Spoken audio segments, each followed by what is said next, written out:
Counting is not just an end in itself. It can also be used to prove that certain things are equal.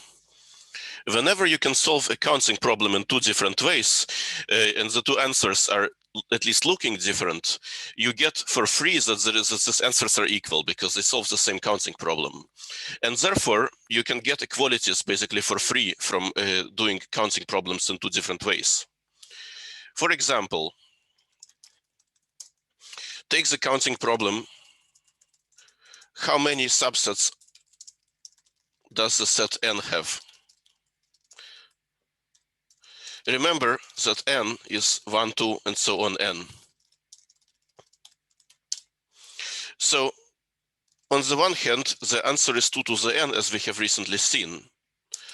On the other hand, the answer is this here, sum of n choose k over all k. Why? Because this is how many k element subsets the set has. And since the subset of the set n has between 0 and n elements, you have to take the sum over k from 0 to n in order to get the number of all subsets. So comparing the answers, they have to be equal because they solve the same question. We get that the sum is 2 to the n. In other words, it's this famous result that the sum of a row of Pascal's triangle is a power of 2. We have already seen it, now we see it again. So this is an example of what is called double counting. So this method of proving equalities is known as double counting.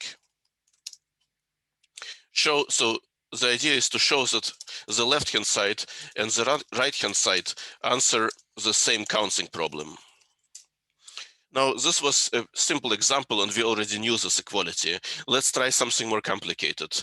Let's prove the so-called Chu Vandermonde identity for non-negative integers. What does it say?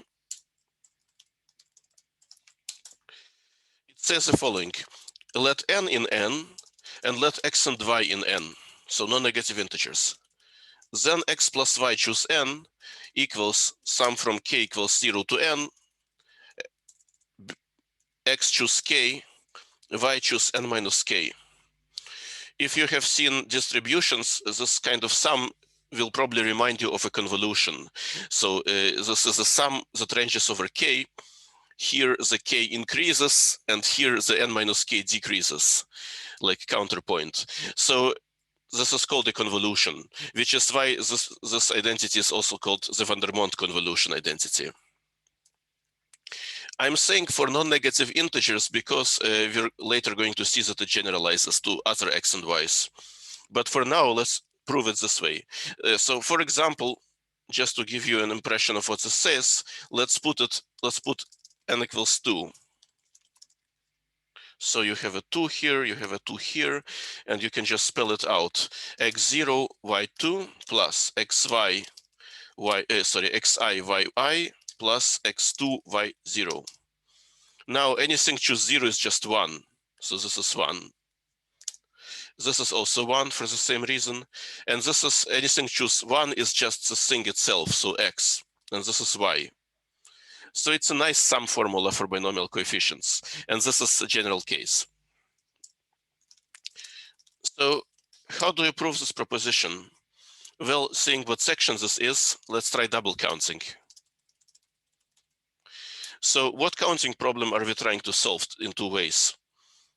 The counting problem we want to solve is the following in two ways. Let S be the x plus y element set consisting of the first x positive integers and the first x negative, the first y negative integers. So how many n element subsets does S have? Let us answer this question in two ways. First way, the answer is x plus y choose n. Why? Because this is an x plus y element set, and we're trying to choose an n element subset. And we know how many ways there are. That's the unsophisticated answer, and it's our left-hand side. If we can now find the second way that will give us the right-hand side, then we will be done, because of course the two answers have to be the same. So let's try to do this. The summation sign suggests that we have to apply the sum rule. So instead of counting the n-element subsets right away, we split them into bunches and then we count each bunch separately. How do we do this? So an n-element subset of S has at least 0 and at most n positive elements, and the remaining elements are negative because 0 is not in the set to begin with. So the sum rule yields that the number of n-element subsets of S equals sum k equals 0 to n, the number of n-element subsets of S that have exactly k positive elements. And some of these numbers will actually be zeros. For example, if x is 1, you cannot have two positive elements because there is only one element, positive element to choose from. But that's fine. Zeros are perfectly fine numbers. We don't need to get rid of them all. We can keep them in. So let us compute the add-ons on the right-hand side. Some of them are 0, as I said, but we can still compute them. So fix a k from 0 to n, and let's find this here. So how many n-element subsets I of S have exactly k positive elements? Such a subset I must have exactly k positive and therefore exactly n minus k negative elements because there is no 0. Hence, we can construct such a subset I as follows. First, choose the k positive elements of I, and then choose the n minus k negative elements of I.